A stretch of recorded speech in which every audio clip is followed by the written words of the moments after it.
In this session, I'm going to talk about new functionality in 14.10 Informix release built on top of enterprise replication. Um, so we created a new framework on top of enterprise replication to do streaming analytics on a OLTP system, and you can define a asynchronous post commit trigger to do processing asynchronous to your OLTP sessions, and also replication to SPL, as well as how you can do the data transformations. So let's look at the use cases you can do with this new framework. Let's talk about real-time streaming analytics.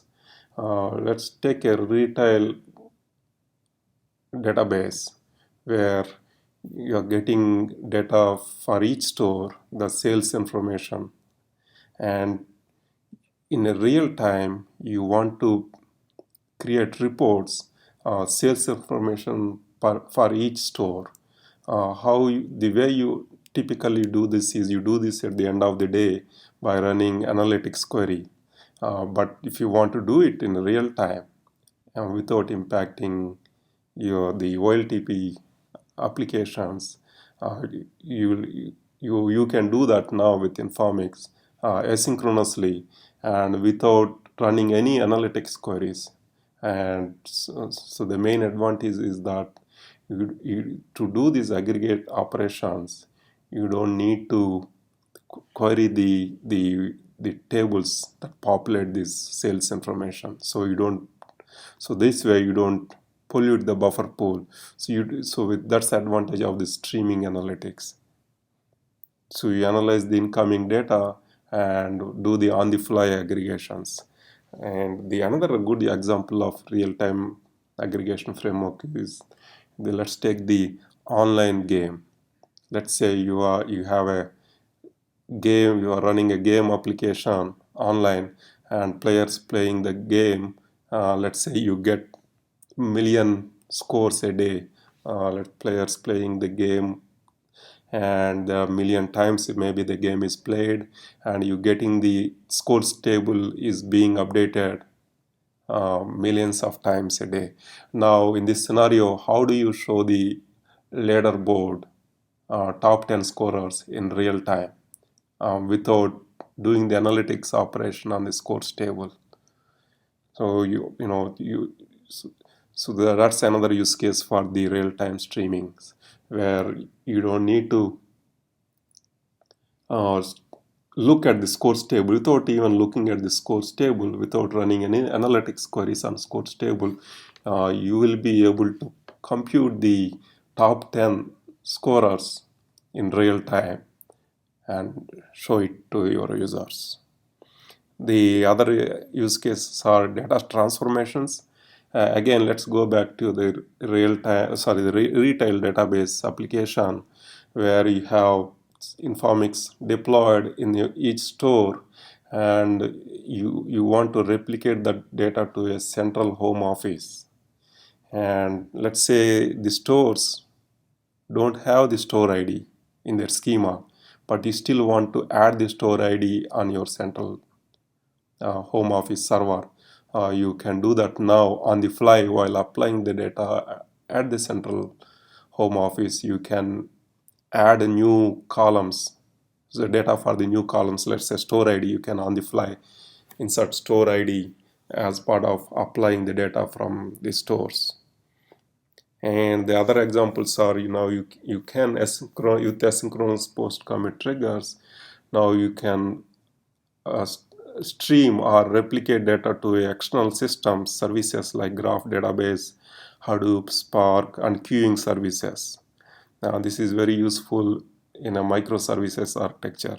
And then another side benefit of this one is that if you already know you're using the enterprise replication, you know that to replicate the data, the enterprise replication requires that the table needs to have the primary key, unique index, or ER key. With this new functionality, if you are using replication to SPL, we don't require you to have the some kind of uniqueness on the source.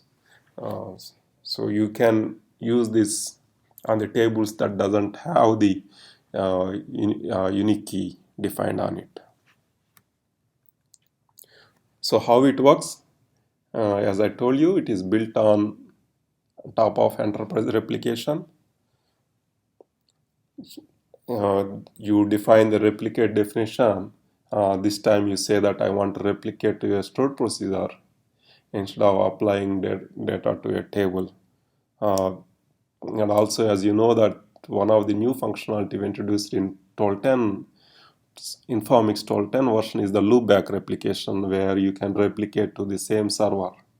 With the combination of replication to SPL and a loopback replication, now the source and target can be the same table.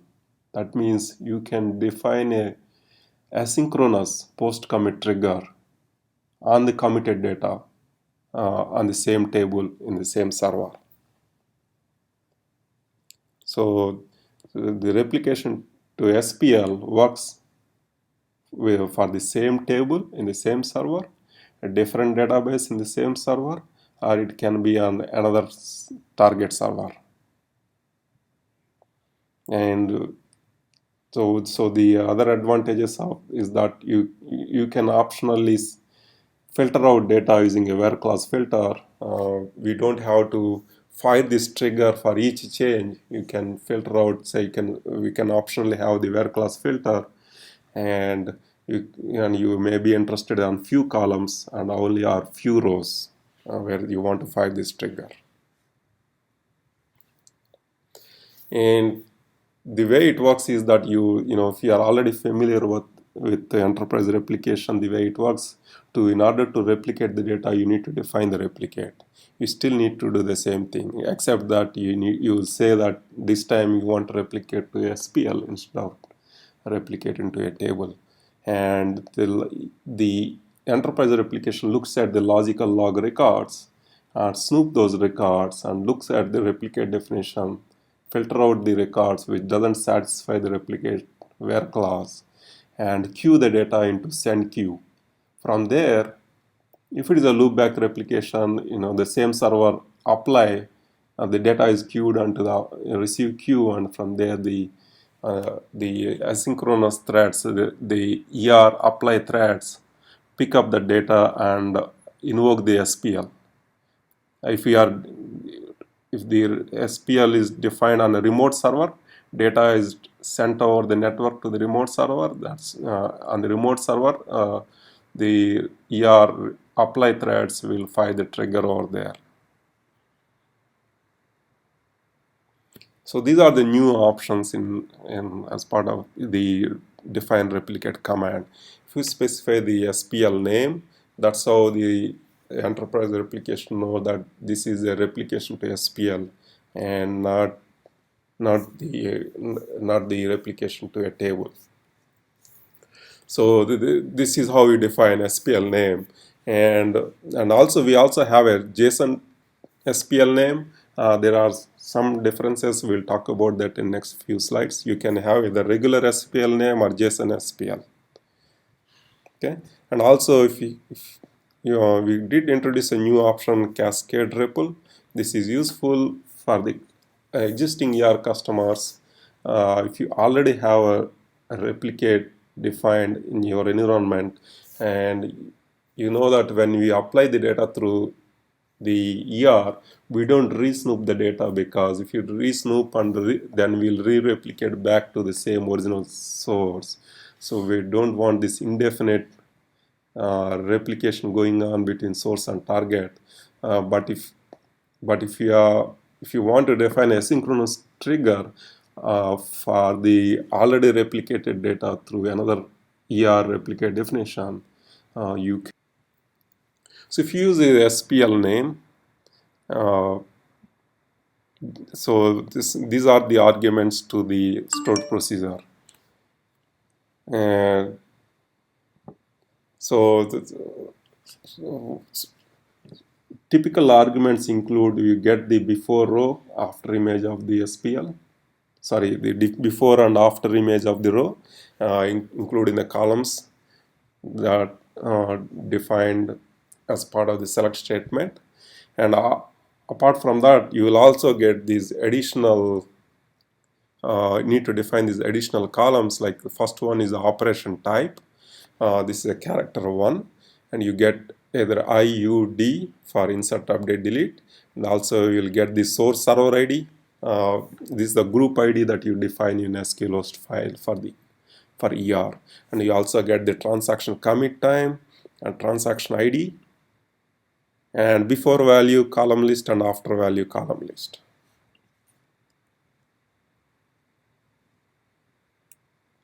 And so this is how you define the SPL name, right? So the before value column list and after value column list, the data types must match with what is defined in the table.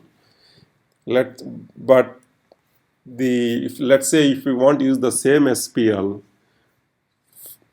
for all the tables, right? So with the SPL name, you need to define the, sorry.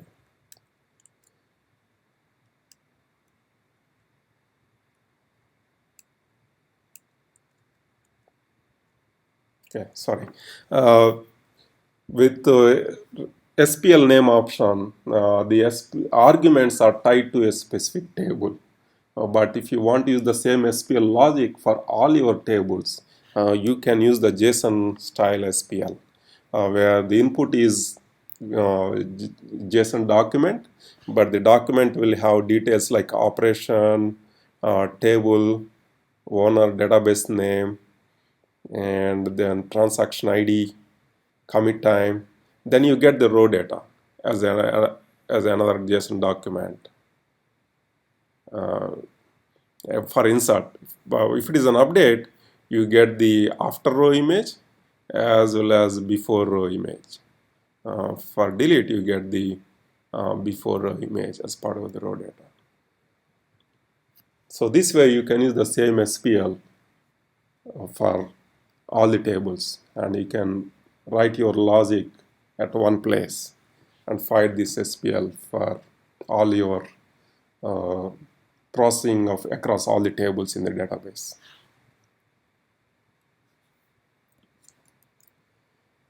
Let's look at the, so okay, this is how you define the asynchronous post commit trigger. I already told you at the beginning, with the combination of loopback replication and ER.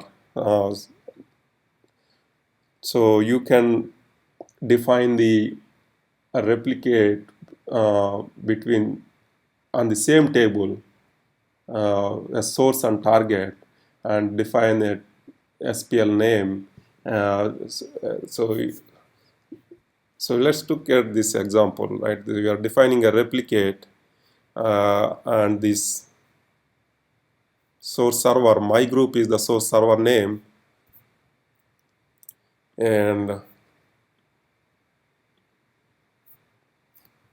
my group is the source server name, and the loopback is the target server name, but is loopback is a pseudo group for the same source server, and you are trying to define the asynchronous trigger on table T1 in test database. If you notice that source and target has the same database name and table name, and we are doing the select star from T1, that means we are interested in all the columns in T1, and we are defining the SPL name as logger for REPL to SPL. So instead of applying the data to T1, we will invoke the SPL. So this way you can create the asynchronous post commit trigger. So what are the requirements? So the table must be logged, and that's the main requirement. Right now we don't support the out of row data types like blobs. Otherwise all built-in data types, built-in UDTs like varchar, JSON, bson, boolean, they all should work. Here is an example of how you can build a staging table. Let's say we are creating the test database. creating the table T1 with C1 and C2 as the column names. And T1 log is where you were building the history of changes on T1. You created this SPL. Look at the input arguments. These are the arguments that is must for all SPL. So operation type, source ID, commit time, transaction ID, and also you need to define the before image of the row column list and after image of the column list. In this example, we are simply inserting that information into the T1 log table. And this is how you define the replicate definition. And if this is a JSON style SPL, let's take the same test database. Now we have T1, T2, and also we are creating the staging table. And now we are creating the logger for Repl to SPL. Here, now you look at the input argument. There's only one argument, which is a JSON document. Now we can simply insert that data into the staging table, which has the JSON as the column. And now with that, you can define the replicate on both T1 and T2 using the same SPL name.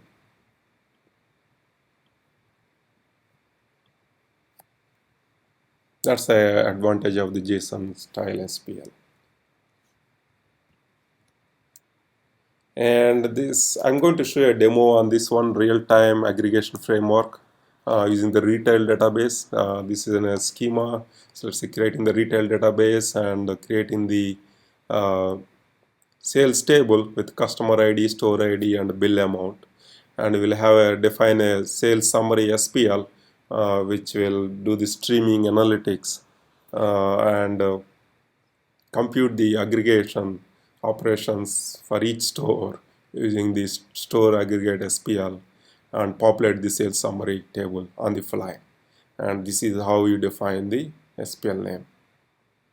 So we notice that we are using a serial option here. That's a existing enterprise replication feature where by default, as part of ER, we try to apply data in parallel, but we try to commit in serial. But if you are replicate into SPL and if you want to do analytics within the SPL, you want to make sure that only one instance of that SPL is fired at any time to make sure that your aggregation operation is accurate. So for those kind of operations, you can use the serial option so that you only apply one transaction at a time serially. And this is another leaderboard calculation example. So we have the scores table where we are getting millions of records per day. So the scores table is being populated with the new scores as the game's played. And now you define asynchronous trigger on scores table, which basically computes the top 10 scores and put that information in the leaderboard table. This trigger is not really looking at the scores table. Basically, it gets fired as soon as changes are made into the scores table. And you populate the leaderboard table. Now you can define a smart trigger. This is another smart trigger is another functionality we introduced in 12.10 server to register events on a data set, and any changes in the data set are pushed out to your client application. So you can define a smart trigger on leaderboard table as we make changes to the leaderboard table, you can push out the changes to your web application to show the leaderboard information. So in this complete pipeline, you are never running any aggregation operations on the scores table, right? So everything is pushed out to the client. You are not really doing any kind of select queries against the large scores table. And also, smart trigger doesn't constantly query the changes to the leaderboard table. If there is a change to the leaderboard table, the smart trigger gets fired on the application side. So everything is a push mechanism here. And the another example is publish data to MQTT.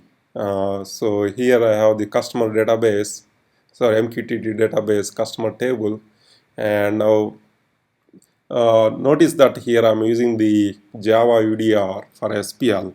So SPL doesn't have to be a built-in SQL SPL statement. You don't have to be use the Informix SPL routine. You can use the CUDR or Java UDR for your SPL name. So here in this example, I'm using the uh, Java UDR MQTT port that gets invoked. If there are any changes to the customer table, those get pushed out to the MQTT, and if you can see that you can subscribe to the MQTT topic and get the data in JSON format. Let me show you a demo on, for some of these use cases. So here I have the uh, Docker instance. Informix developer edition installed here. I already defined the enterprise replication. Notice that we have it's showing a 2 nodes, but the second one is a loopback replication on the same server. So I'm going to show a demo on streaming analytics using the asynchronous post commit trigger. The first use case, let's look at the retail example. Right, so you have this retail database. We create the sales table, and we also create the sales summary, which shows the real-time sales information on a per store basis. We use this stores aggregate SPL to do the streaming analytics, and this will have this min max on a per store basis. We store the total sales, number of transactions, sum, average, min, max sales.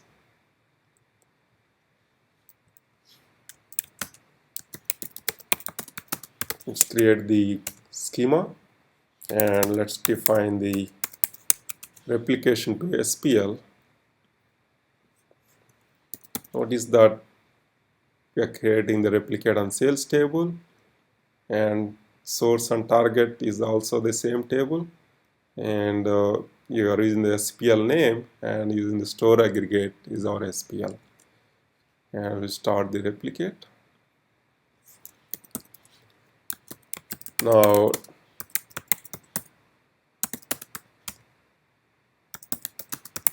let me make few insert into the sales table.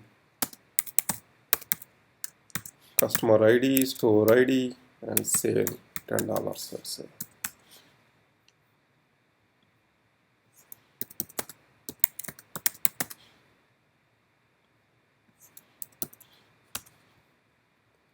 I'm going to make another sale in customer ID 1, store ID 2, $20.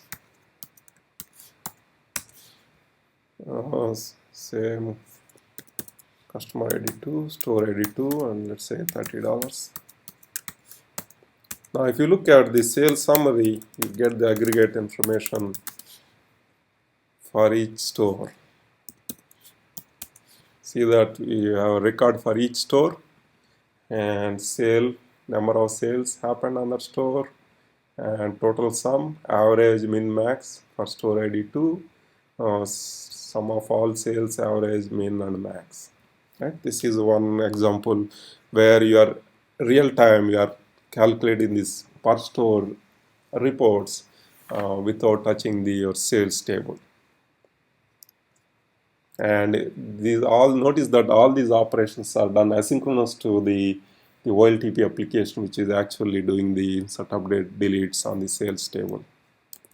And let's look at the another use case, right? Game database. This is our game database course table, and we are creating the leaderboard to show the top 10 scorers. And this is the SPL we use to calculate the leaderboard on the fly. Okay.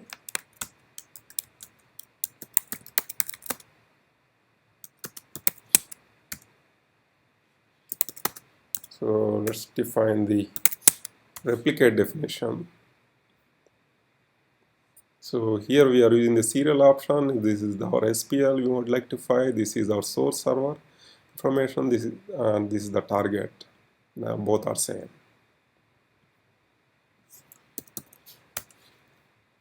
Start the replicate. Now let's insert some data into the scores table.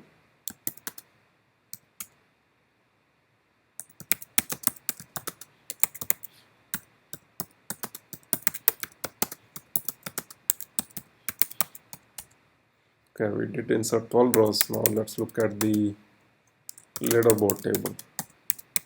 Oh, so by the way, so let's define a post commit trigger. Sorry, the smart trigger on the leaderboard table first. So this is my Java application, which defines a smart trigger on the leaderboard table. Okay, which shows the top 10 scorers. Okay. So we have 10 rows and the application is showing the top 10 scorers. Now let's insert a new record into scores table. Say player ID 50, scored 100. Right?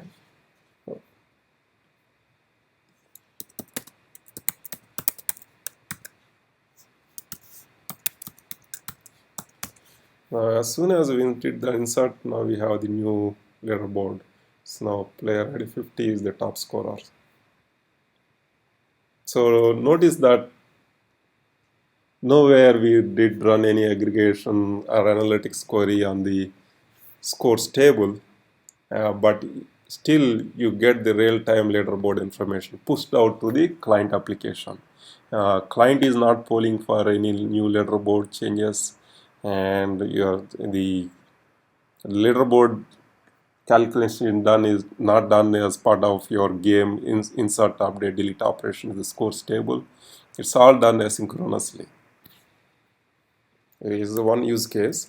Let's look at the now we can stop the post commit trigger.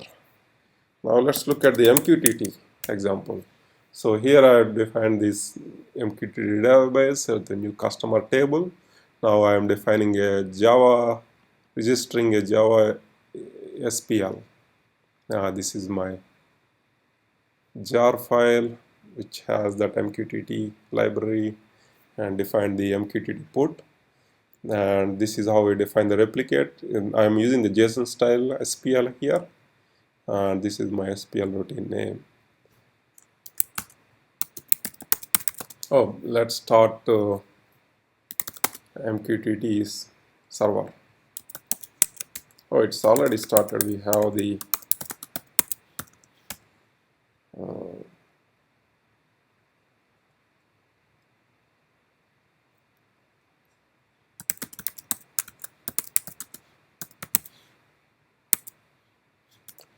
so we have the MQTT server already started on this instance. So I'm going to start the subscriber. I'm going to subscribe to this test and topic.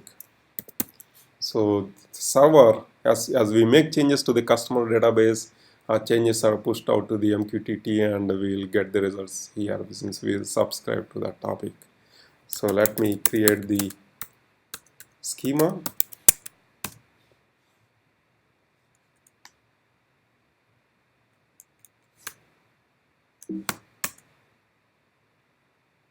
We are registering the Java UDR. Let me define the replicate definition.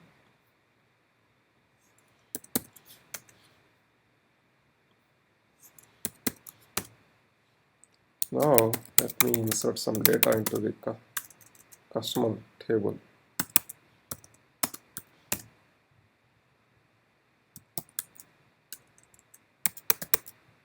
Sorry.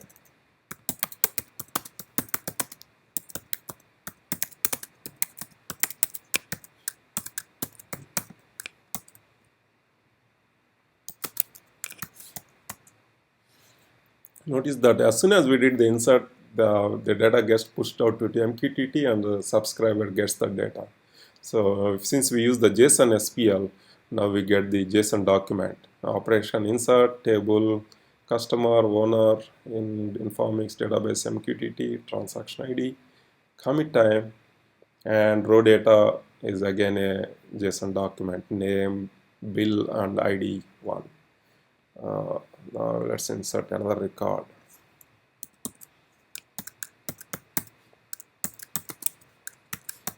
Okay. So now if you update,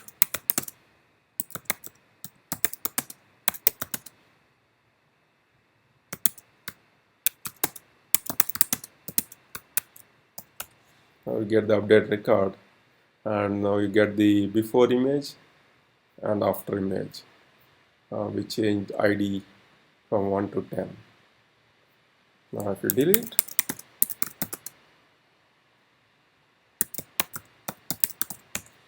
you get the delete operations as well. We get 2 JSON documents because we deleted 2 rows, and we'll have both have the same transaction ID because we did as one within a one transaction. Okay, so that's a value. Those are the use cases for the streaming analytics and asynchronous post commit trigger. And thanks for listening to the talk, and try it out. By the way, all these scripts are available within GitHub at this location. The presentation PDF file is here, and the Docker related scripts are here. So you need to download the Informix 1410 from IBM Passport Advantage RHCL site, and download the client SDK to build the Docker image. But if you want to take a look at the scripts, you can take a look at here. Okay, thank you very much.